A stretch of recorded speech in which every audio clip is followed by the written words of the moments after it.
Hola, ¿qué tal? Buenas noches y bienvenidos al programa de esta noche de martes, en día 1 después del apagón. Y es que en este país ya hemos pasado por el día 1 después de la Dana, el día 1 después del volcán, el día 1 después de la pandemia. Hoy toca el día 1 después del apagón. Llega la hora de hacer las valoraciones pertinentes, mientras que a nivel general, mientras que a nivel nacional el presidente Pedro Sánchez, pues se echa los trastos a la cabeza con las eléctricas, las renovables y las nucleares.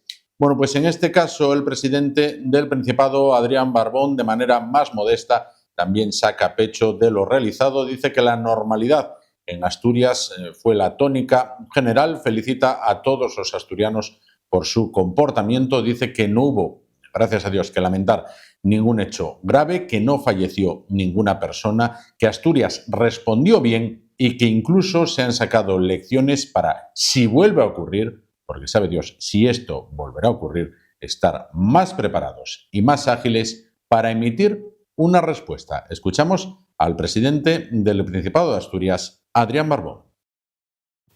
Ahora bien, en los momentos más difíciles, lo cierto es que tenemos que valorar también la respuesta asturiana a la situación vivida en el día de ayer. Y es que creo que la primera enseñanza que podemos decir alto y claro es que Asturias pudo con el caos y se volcó de lleno y venció el gran apagón que ayer vivimos.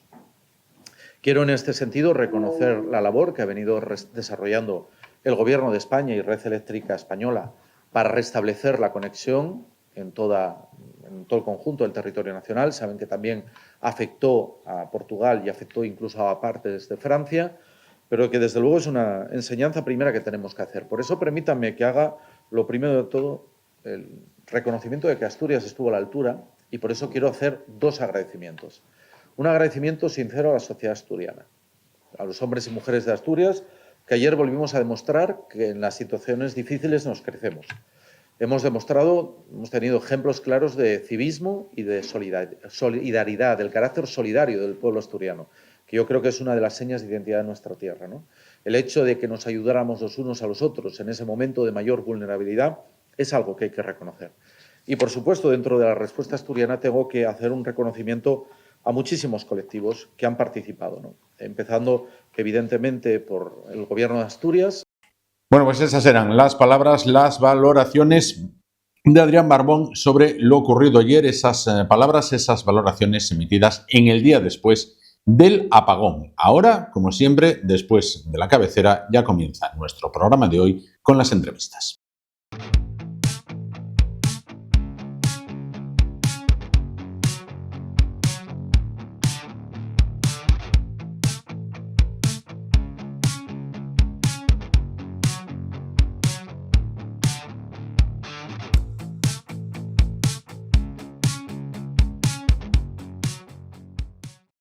Bueno, pues vamos a continuar hablando, pues acerca de lo que es, sin duda, aunque han pasado ya unos cuantos días desde el fallecimiento de su santidad, el Papa Francisco, vamos a continuar hablando de lo que es, sin duda, el tema del año o la noticia del año. Si la semana pasada, valorábamos la figura del fallecido pontífice, esta semana hay que ir un pasito más allá. No hay que solamente valorar la figura de Francisco como cabeza de la Iglesia Católica, sino que hay que ir más allá porque estamos en tiempos de cónclave y las altas magistraturas de la Iglesia ya están reunidas para designar quién va a ser el sucesor de Francisco. O como ayer escuché en la radio y me pareció una muy buena reflexión por parte de uno de los cardenales, no del sucesor de Francisco, decía, sino del sucesor de Pedro en este caso.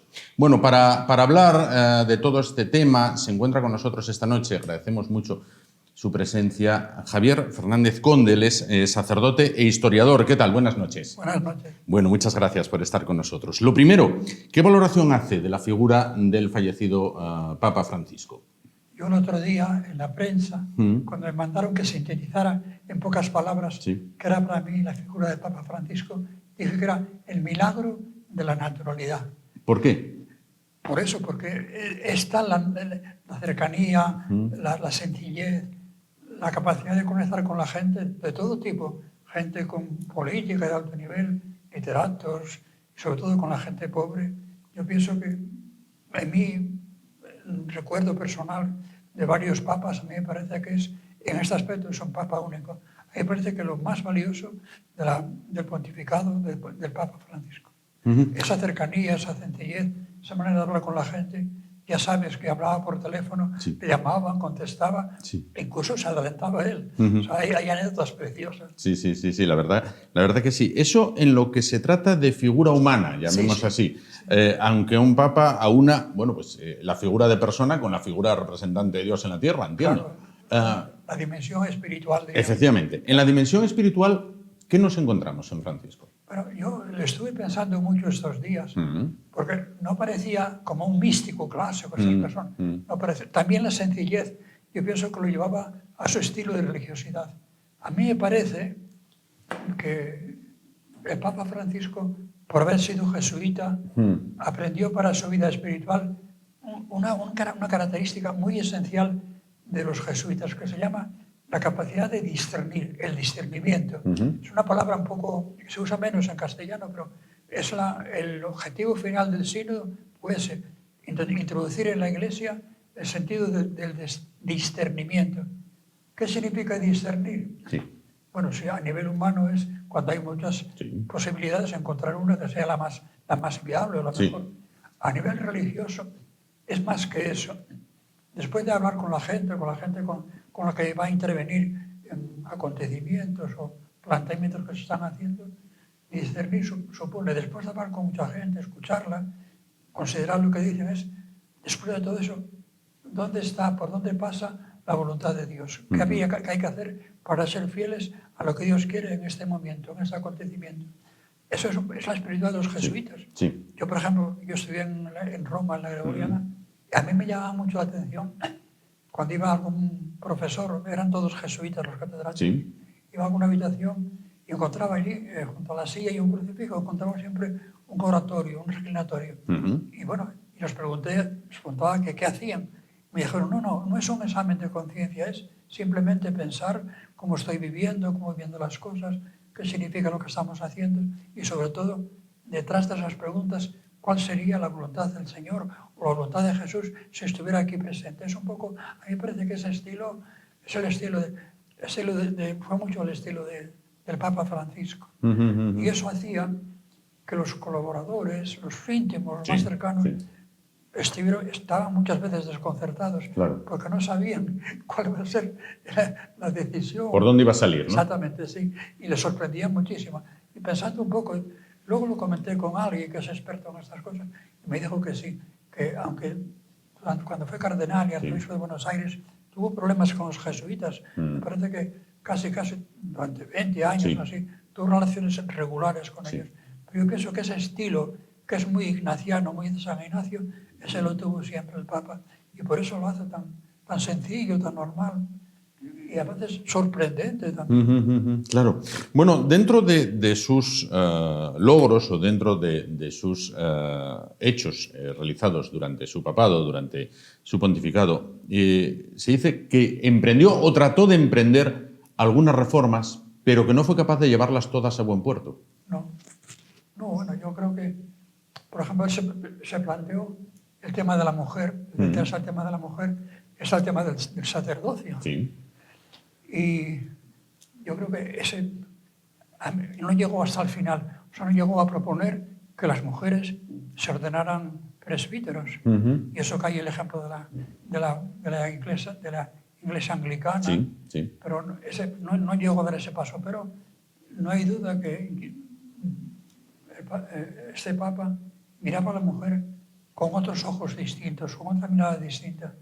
Todas las mujeres que le trataron de cerca, yo oí una entrevista, por ejemplo, a la que es la encargada de la gobernación del Estado Vaticano, que es una mujer que es española, dijo eso mismo, que ella, que tal como la miraba, tal como la trataba, que era suficiente para considerar que era como el reflejo de Jesús.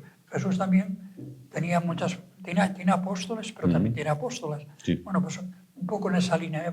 No llegó hasta el final sería dar un decreto aprobando, pero hizo una cosa importante. En el último documento del sínodo, el documento final, propuso que se ordenaran diaconisas.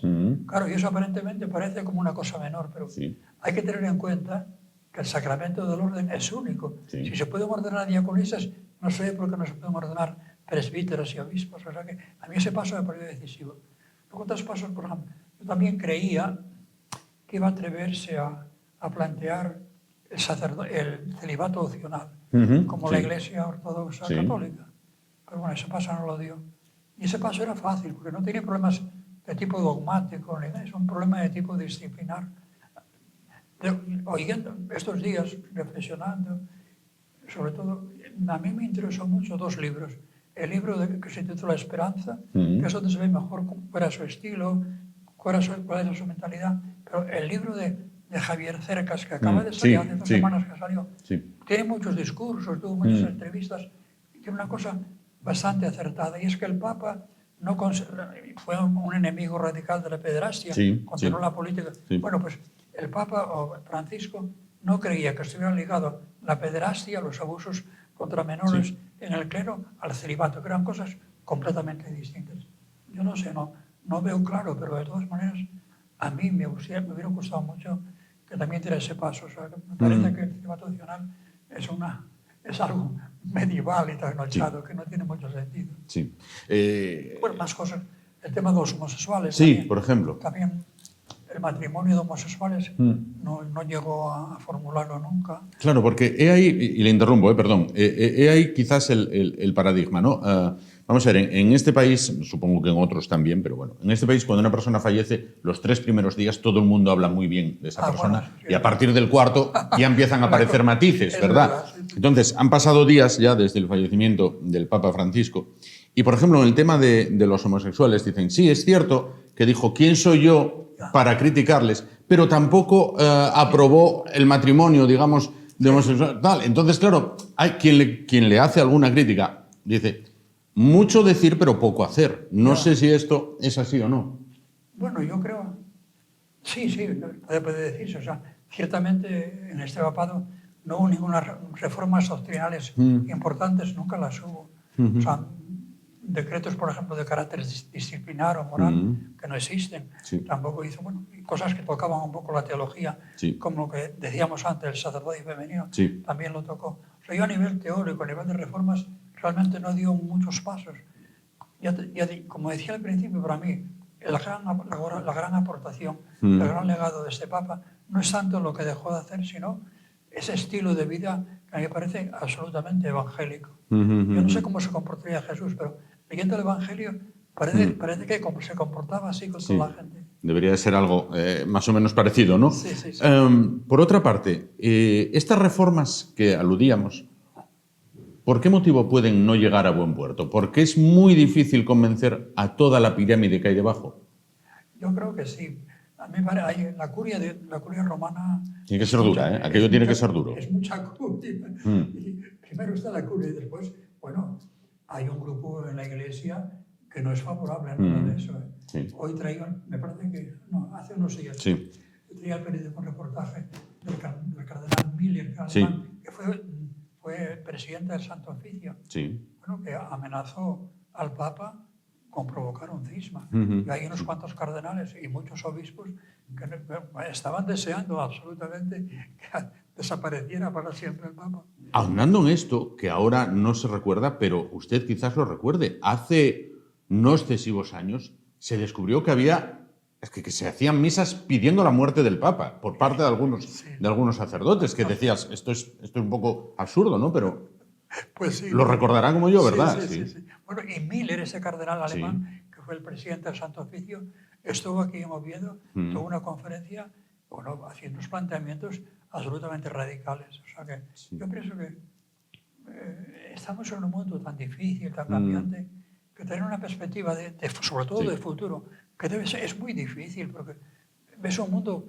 Si a mí me preguntan, por ejemplo, a mí me gusta mucho hacer diagnósticos de tipo cultural, hacer planteamientos generales, pero si a mí me preguntaba, por ejemplo, el mundo dentro de 5 años, a nivel económico, social, político, cultural, ¿por dónde anda el mundo? Claro, vivir un poco ese sentimiento de casi de vacío, cuando se mira al futuro y quieres más o menos intuir por dónde van las cosas, a mí me parece complicado. Y eso explica en gran medida que haya gente que no vive el futuro, sino que vive la seguridad del pasado. Y por eso hay un movimiento fuerte en la Iglesia, en todas partes.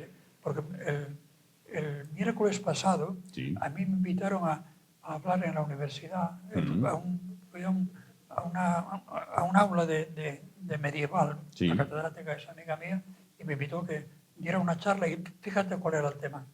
El papado de la Edad Media y el papado actual. Bueno, yo hablé más o menos con bastante libertad, bueno, digamos que fui bastante prospectivo, por usar una palabra técnica.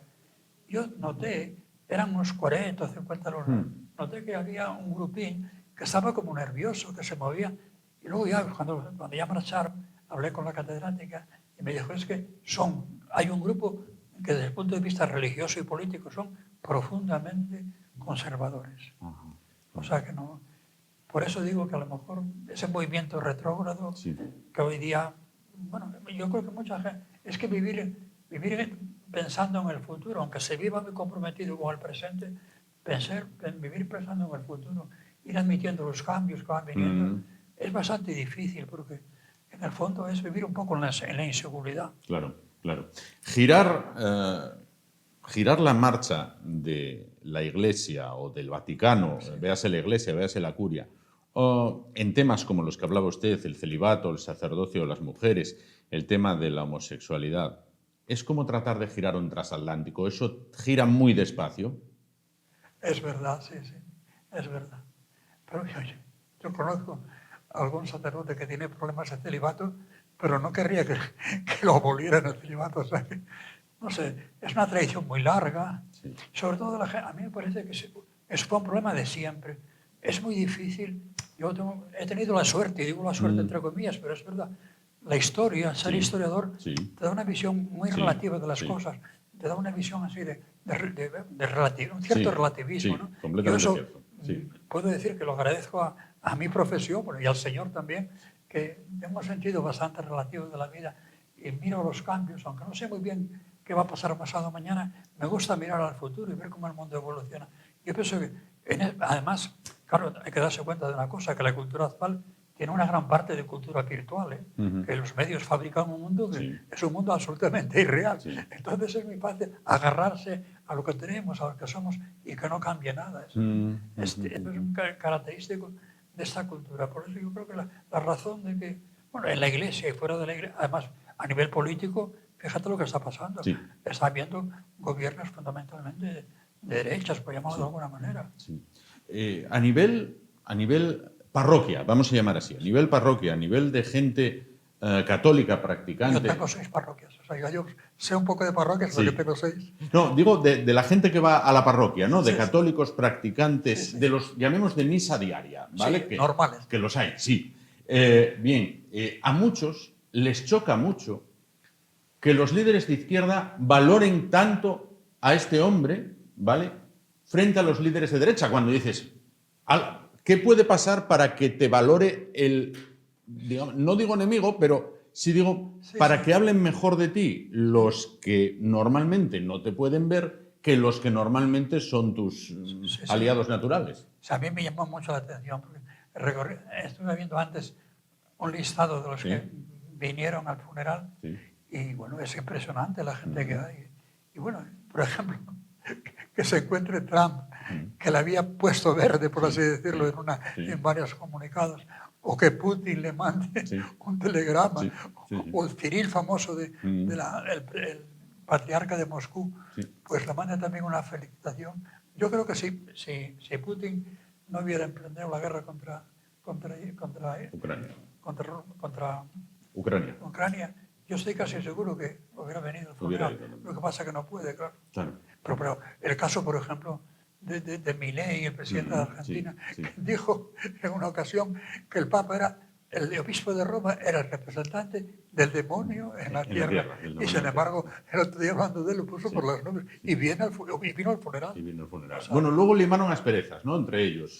Cuando se encontraron ya frente a frente, o al menos de cara a la galería, limaron asperezas. Claro, que hablaron en privado no lo sabemos ni lo sabremos. Pero yo creo que es difícil.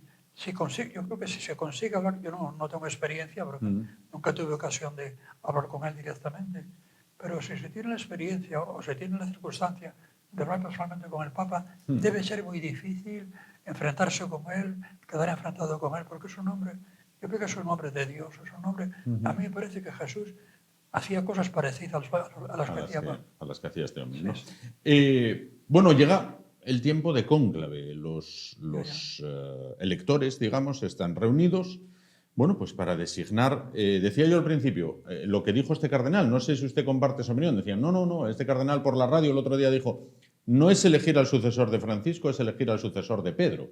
Bueno, ya, pero es una manera de decir, ciertamente es el sucesor de Pedro. Pero bueno, cuando uno conoce la historia de Pedro, Pedro era un sencillo pescador que quería mucho a Jesús, pero que le negó 3 veces. O sea, que la vida de Pedro tampoco es una vida demasiado ejemplar. Yo creo que es una distinción un poco teórica. Es verdad, el obispo de Roma, el primer obispo de Roma fue Pedro. Pedro murió mártir en Roma en la época de Nerón.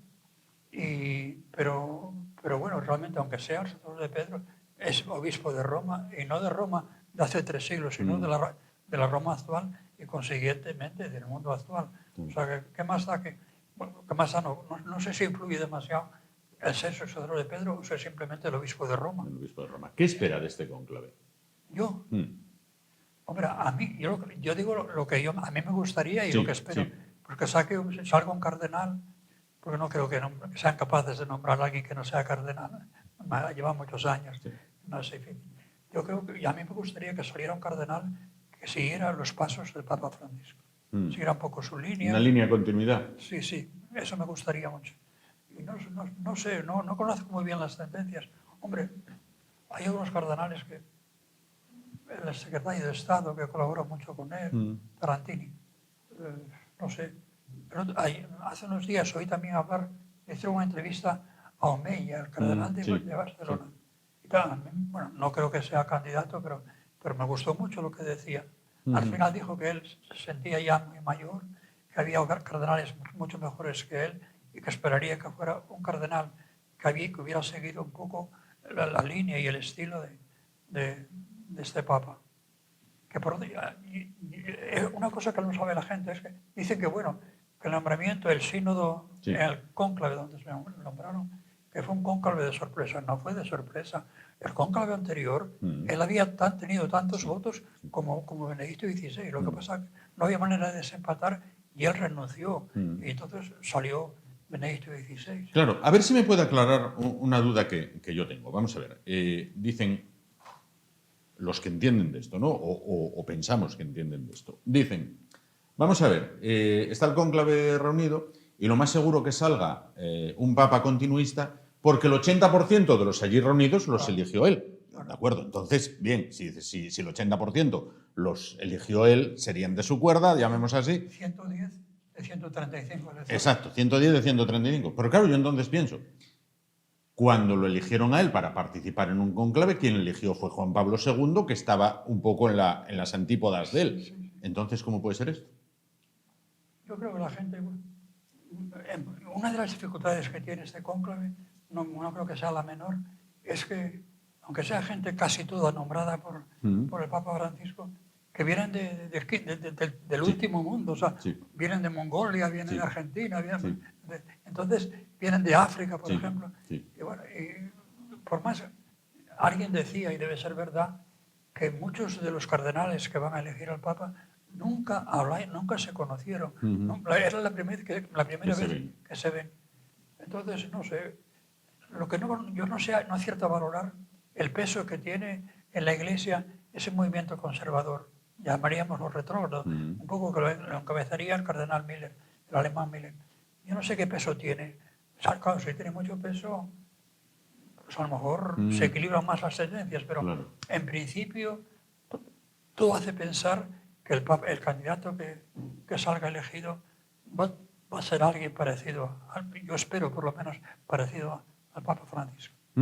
Claro, por otra parte, ves las tendencias, ¿no? Digamos, si dejamos entre paréntesis el papado de Benedicto XVI, que bueno, no fue un papado excesivamente largo porque renunció y tal. Bien, si nos fijamos, las dos últimas cabezas visibles de la Iglesia fue Juan Pablo II y Francisco. Dos papas tremendamente queridos por el pueblo, tremendamente queridos. Tanto Juan Pablo como Francisco.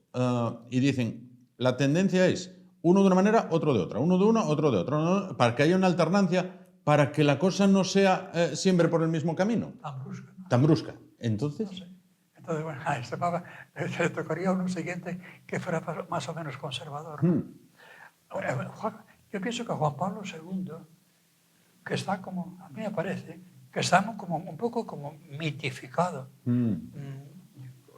En realidad, el Vaticano II, con Juan Pablo II, prácticamente paró, o sea, ¿no? Las reformas que había que hacer en la Iglesia y tal, no siguieron con Juan. Les cortó en seco las reformas. A mí me parece que el Papa Francisco, el Papa Juan Pablo II, que tiene como dos dimensiones. Una dimensión personal, que debía ser un hombre muy austero, muy santo, de hecho lo canonizaron. Sí, lo canonizaron. Luego esa dimensión de gobierno, que a mí personalmente le encontré muchísimos fallos. Por ejemplo, en el ecumenismo, la libertad religiosa, y bueno, estos problemas de el celibato, el socio de la mujer, es que ni los planteó. Ni se tocaba ese tema. No. Él le salvaba, yo creo que tenía un carisma, era muy popular, Sí. hablaba y atraía a la gente. Y luego, el espectáculo final de seguir un poco su agonía última, Sí. a mí me parece que no es ni humano ni cristiano. No lo es. Entonces, bueno, a ver, no creo que nos salga otro Juan Pablo II. Además, yo no conozco grandes personalidades que puedan seguir un poco la línea, bien conservadora o bien progresista. Yo creo que los cardenales actuales son personajes de menos relieve. Me refiero a su talla intelectual, teológica. Son buenos pastores, pero entonces es más difícil ahora intuir quién va a ser el sucesor de Claro, hoy, esta mañana, citaban por la radio, no recuerdo el nombre, dijeron el nombre, pero no lo recuerdo. Uno de los elegibles, Sí. aunque elegibles son todos, ¿no? Pero uno de los elegibles era ucraniano, sí. educado en Moscú Sí. y con 45 años solamente. Y decían, es imposible que con 45 años lo elijan. No lo eligen, ¿no? Es imposible. No, porque un papado tan largo es muy complicado. Sobre todo lo que te comentaba antes, en ese mundo tan cambiante, tan difícil. Es que de año a año pasamos, por ejemplo, toda la guerra comercial de Trump. ¿Quién la esperaba hace 2 o 3 meses? Nadie. Por la misma invasión de Ucrania. Sí. Es una cosa terrible. En el medio de Europa, un país, además, y a mí lo de Putin, a mí, que Cyril, el patriarca, considere eso como una cruzada, me parece una auténtica aberración humana, religiosa, espiritual y política, por supuesto. Por eso te digo que elijan un papa muy joven tampoco va a ser posible. Pues bueno, la prudencia pide que las cosas más o menos cambien. Claro. Pero yo no tengo así, no sé muy bien pensar en ningún papa.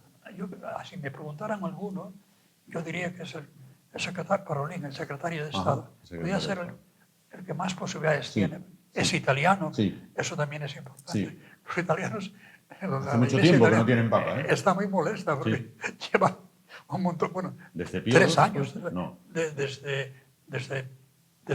Bueno, Pablo VI es italiano, desde Pablo VI. Desde Pablo VI. No, desde Pablo VI, Juan XXIII, Pablo VI, no. Desde Pablo VI. Porque bueno, después vino el cardenal de Venecia, que se murió enseguida, y luego Juan Pablo II, que es polaco, Benedicto XVI, que es alemán. Bueno, Benedicto XVI, yo creo que prácticamente es italiano, porque pasó mucho tiempo en Italia. Yo conocí personalmente a Benedicto. ¿Ah, sí? Sí, porque yo iba al archivo a trabajar y pasaba por la plaza de San Pedro y iba camino del archivo, que está mirando a la plaza, está a la izquierda, se entra por Santa Mónica. Y él vivía por ahí, y entonces salía con su hogar, era presidente también del Santo Oficio, contra la coronación de la... Salía de su casa con una cartera en la mano, iba siempre caminando, se paraba con la gente, la saludaba, y yo le saludé alguna vez. Era un hombre también era cercano y amable, pero claro, el estilo de Francisco, nada que ver con Claro. Bueno, el candidato no, el papable que salga elegido, ¿cuáles son los principales retos a los que se va a enfrentar y por ende a los que se va a enfrentar la Iglesia a día de hoy? Yo pienso que son parecidos a los que dejó el Papa Francisco. Me parece que la dimensión, por ejemplo, el Papa Francisco hablaba mucho de una iglesia que saliera de sí, Sí. y fuera a la periferia. Sí. La periferia del mundo hoy día, piensas en África, piensas Sí. en Asia, y es una periferia dolorosa, Sí, tremenda, muy tremenda, sí. muy fuerte. A mí me parece que es uno de los retos. El otro de los retos, que me parece todavía mucho más complicado y más difícil, es toda la temática y toda la problemática de ese mundo virtual creado por los medios de comunicación especial. Y ahora, la misma inteligencia artificial, es que es tremendo. O sea, el mundo que nos viene encima es un mundo que no conocemos. A mí eso me parece, ese reto, ese mundo del futuro que está a la puerta de casa, nada más salir de casa ya lo encontramos. A mí me parece que ese mundo es un verdadero reto difícil. Y tal vez por eso, porque esa virtualidad, claro, un mundo que los jóvenes, que están, hay jóvenes que se pasan 5 o 6 horas pendientes de una pantalla, eso es tremendo. Es un mundo que no se comunican con nadie. A mí me parece que son, bueno, y las cosas pendientes, el celibato, no sé, a mí me parece que era también urgente una ley que lo hiciera opcional. Y el sacerdocio femenino, yo pienso que tiene que ser, porque es que más el mundo actual me parece que son el 53 o el 50% de mujeres. Y en la iglesia la mayor parte de... ¿Quién lleva las iglesias? ¿Quién las limpia? ¿Quién las cuida? ¿Quién habla? ¿Quién es lector? ¿Quién canta? Fundamentalmente mujeres. A mí me parece que es urgente recuperar a la mujer para que sea ministro de la iglesia. A mí me parece un reto que no es muy difícil de dar. Bueno, tiene su dificultad porque Juan Pablo II había un movimiento a favor del sacerdocio femenino. Fue contemporáneo a las obispas anglicanas. Y entonces, bueno, había un corriente en la iglesia que era favorable. Y Juan Pablo II hizo una consulta a la Comisión Bíblica y le preguntaba si en la Sagrada Escritura había algún texto o algún pasaje o alguna idea que prohibiera a la mujer ser presbítera. Y la respuesta está en Internet, se puede leer en Internet. La respuesta de la Comisión Bíblica, que es la gente que mejor conoce la Sagrada Escritura, pues dijo que en la Sagrada Escritura, sobre todo en el Evangelio o en las cartas de Pablo, que no había ningún texto que impidiera que la mujer fuese presbítera, aunque tampoco había argumentos a favor. Y entonces esa respuesta, que es absolutamente ambigua, Juan Pablo II cogió la parte primera, o sea, la parte segunda, que no había ningún argumento para hacer a las mujeres presbíteros. Y hizo un decreto durísimo. Primero, hizo una formulación negativa que parecía casi, no es un dogma, pero que parecía casi un dogma, y prohibió que se siguiera hablando del tema. Entonces, bueno, un papa tiene que atreverse, o sea, que eso es difícil. Yo en ese sentido nunca tengo inconveniente de decir lo que pienso sobre el sacerdocio femenino. Me parece que es evidente, que no tiene ninguna discusión teórica. Máxime cuando las vocaciones no abundan, ¿no? Quiero decir, las vocaciones tampoco abundan, ¿no? Claro, era una manera también de que hubiera más sacerdotes, más gente dedicada a la iglesia. Bueno, ya te decía antes que el hecho de que el Papa propusiera o mandara que se ordenaran diaconisas, eso es auténticamente la puerta abierta para que haya mujeres sacerdotes, o sea, es evidente. Claro.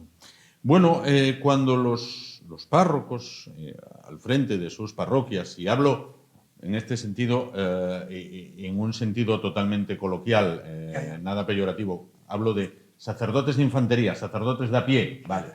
Cuando dan la misa, vamos a ver, ¿ustedes notan que cada vez hay menos gente y más mayor, que no hay un relevo generacional? Evidente.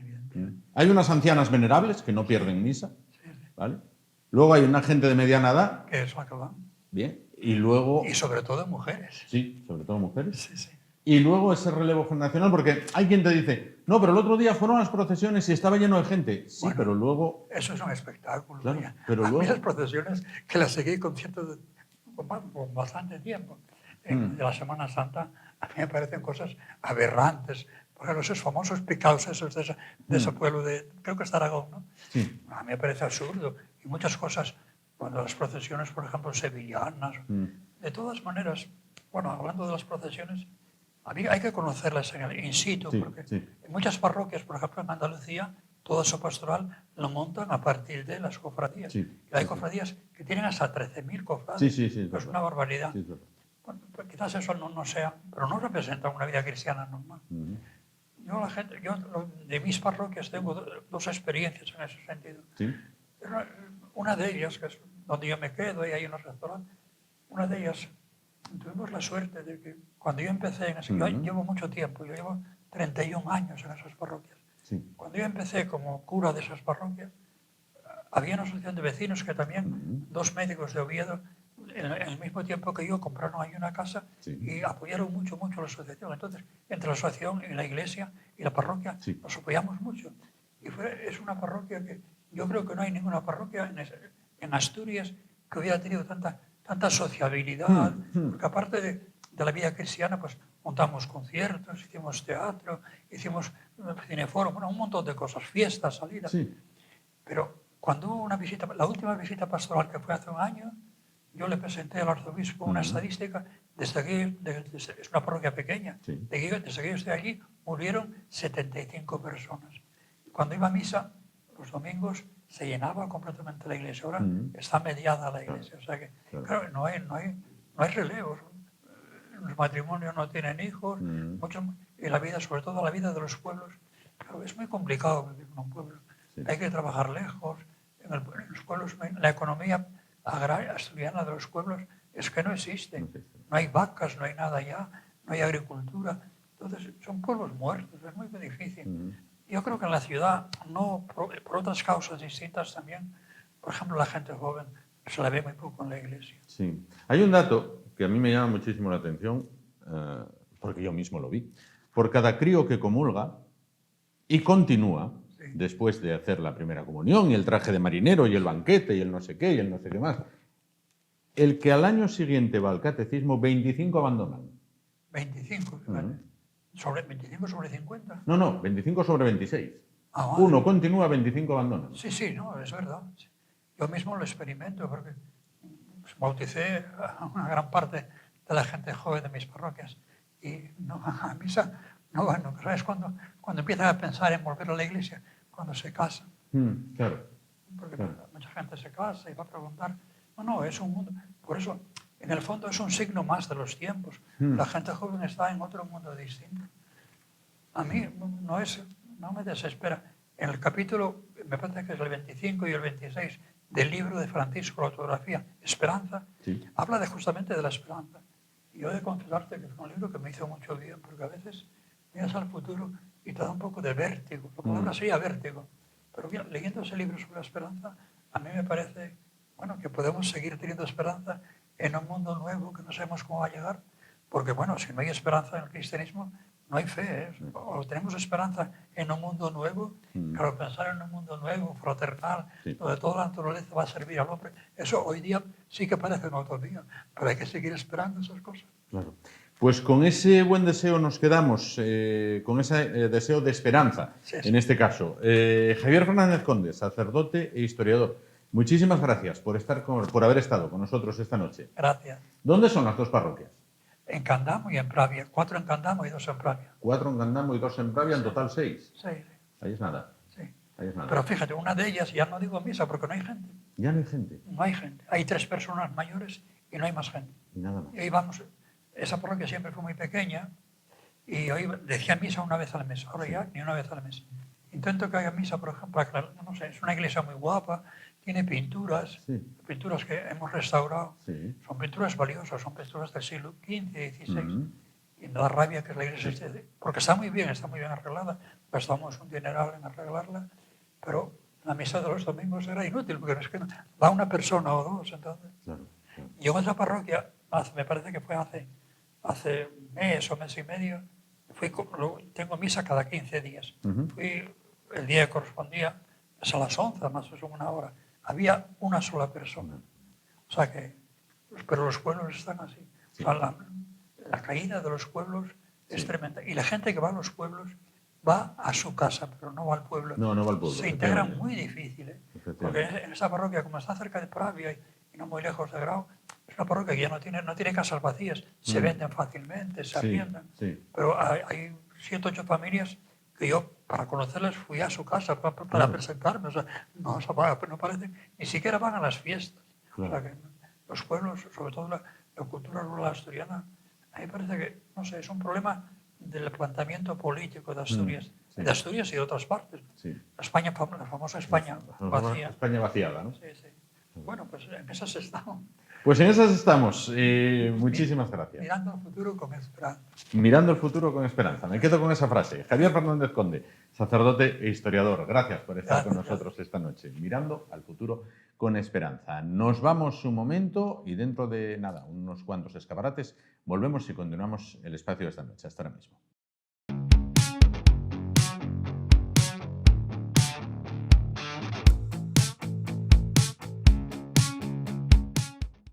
Bueno, pues continuamos. Recta final del espacio de esta noche. Como saben, bueno, pues como venimos hablando a lo largo de todos estos días, estamos en tiempo de cónclave, estamos en tiempo, además de apagones también, bien, pero bueno, estamos en tiempo de cónclave, estamos en tiempo de conocer quién va a ser el sucesor del Papa Francisco. Bueno, pues esto es un tema que ha sido llevado recurrentemente al cine. Hay una excelente película que se llama Cónclave, precisamente protagonizada por Ralph Fiennes, el malo, de la lista de Schindler, que es un cardenal que quiere llegar a papa. Pero en esta casa les vamos a ofrecer, que ya se le habíamos ofrecido por Semana Santa, pero bueno, la ocasión ahora creo que lo requiere, les vamos a ofrecer dentro de muy pocos días, nos lo dirá nuestra compañera Carmen Maragaño, que es con quien vamos a hablar a continuación, una película muy buena y que ambienta muy bien todo esto de qué ocurre cuando muere un santo padre, se reúnen en cónclave, los electores eligen a uno nuevo. Bueno, se trata de Las sandalias del pescador. Carmen, ¿qué tal? Buenas noches. Muy bien, buenas noches. Bueno, vamos a hablar a continuación de una película no de galanes de Hollywood, sino de una película más por el tema que por los actores, ¿no? Que también son buenos. Cuidado. Vamos a hablar de Las sandalias del pescador, ¿no?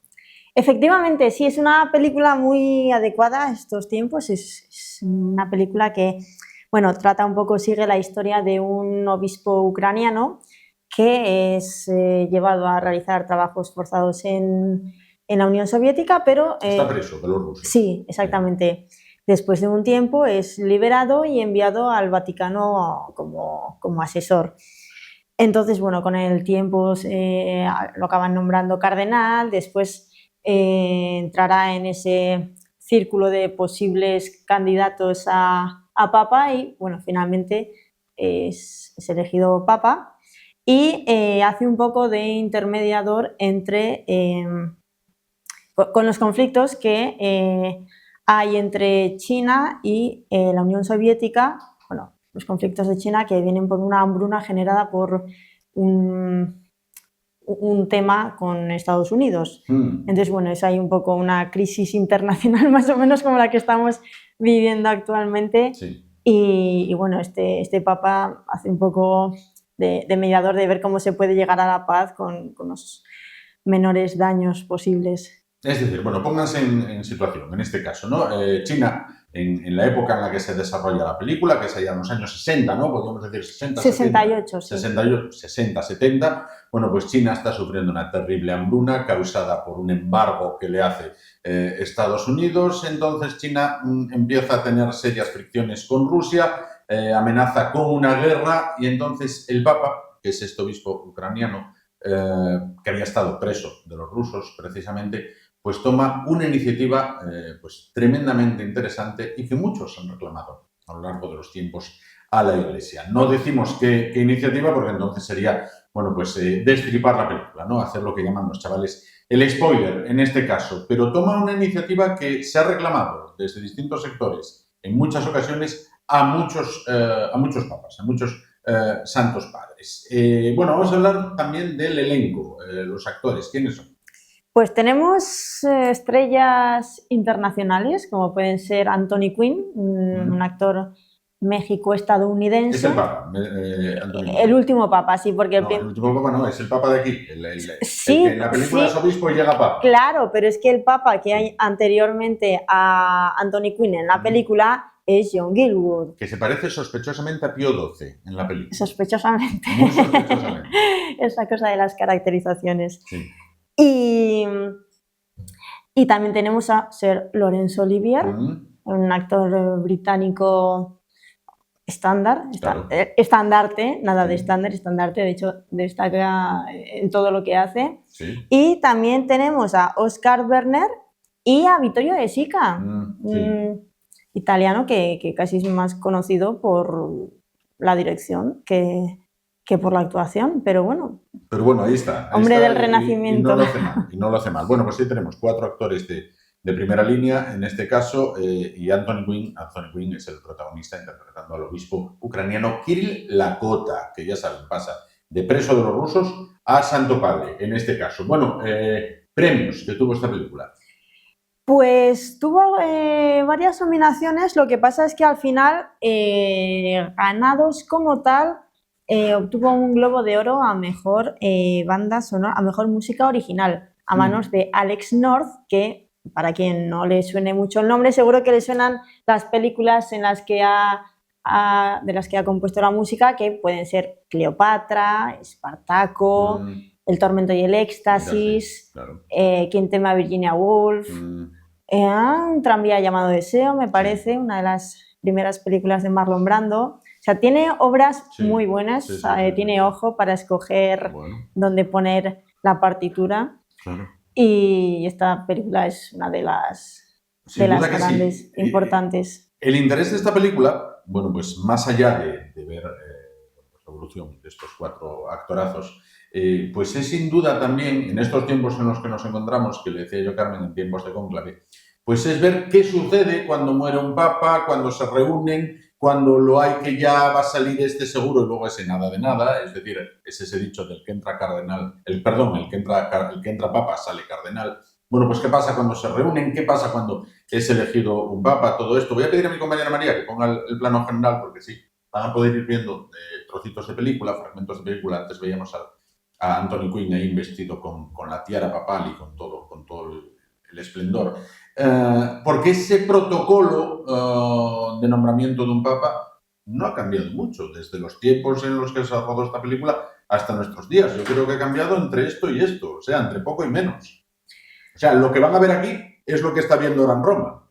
Sí, a ver, yo tampoco conozco muy desde dentro toda esta intríngulis, ¿no? Para elegir un papa, pero sí que es verdad que tiene mucha carga, digamos, tradicional, no es un rito y eso cambiarlo pues cuesta. Entonces seguramente sea bastante similar a lo que se ve reflejado en esta película. Claro, sin duda. Y también van a poder ver el trabajo que realiza la prensa acreditada en el Vaticano, lo que llaman la prensa papal, en este caso, pues los que dicen es muy favorito el obispo norteamericano o es muy favorito el cardenal de Alemania, que luego, cuidado, luego una vez que se reúnen los electores, pues sí sale lo que sale y hay el humo blanco que lo atestigua, pero incluso un papel protagonista lo tiene un periodista norteamericano en esta película, que es de los que narra, de los que va dando la última hora de la elección del nuevo papa. Bueno, una película, Carmen, en definitiva,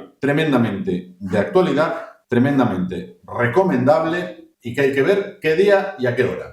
La vamos a emitir el viernes a las 11 de la noche, después del programa de Felipe, En Primera Persona, aquí haciendo publicidad de los programas de la cadena. Saludos a Felipe Díaz de Miranda. Viernes a las 11 de la noche, Las Sandalias del Pescador. Bueno, pues ahí lo tienen. El viernes a las 11 de la noche, aquí en Hace Principado Televisión, Las Sandalias del Pescador, que refleja fielmente qué ocurre cuando muere un Santo Padre, se reúnen, eligen a otro, la toma de posesión, que pudiéramos decir, y además con un trasfondo político se desarrolla esta película a su alrededor, tremendamente de actualidad y con una iniciativa, la que toma el Papa Anthony Quinn, en este caso, al final para solucionar el tema de la posible guerra entre China, Rusia y Estados Unidos, una iniciativa que le han reclamado a los papas a lo largo de la historia muchas, pero que muchas veces, y que no se ha dado. Bueno, continuaremos con este tema. Gracias, Carmen. Nada, ¿no? Y mencionar eso, que esta temática se ha tratado en varias películas, pero quizás esta sea una de las que lo muestra de manera más completa, ¿no? Las distintas fases a la hora de escoger un papa, que no es nada sencillo, como estamos viendo. Señalar también, antes de irnos, cuidado que somos muy pesados, señalar también que está rodada íntegramente en el Vaticano y en Roma, una ciudad que a ti no te gusta nada. Es que Roma es demasiado, son demasiados recuerdos, demasiada belleza, es como un museo, aquello en sí mismo, es increíble. El Museo del Trastevere es el que recuerda. Y aunque no te guste la película, es el que recuerda Carmen, sí. Aunque no, todo, aunque no te guste la película o el argumento, siempre puedes disfrutar de los paisajes. Sin duda que sí. A mí me ha pasado con alguna película que está rodada o transcurre en parte en Roma y es como... Ya pesada, ya. Oye. Bueno, gracias, Carmen. Un Llegamos placer. al final, que el tiempo apremia y hay que irse antes de que haya otro apagón. Nos deje ahí un poco colgando. Del apagón ya hablaremos. Uf, Genial. Bueno, nos vamos. Gracias por su atención. Gracias por estar ahí una noche más. Ánimo y adelante. Buenas noches.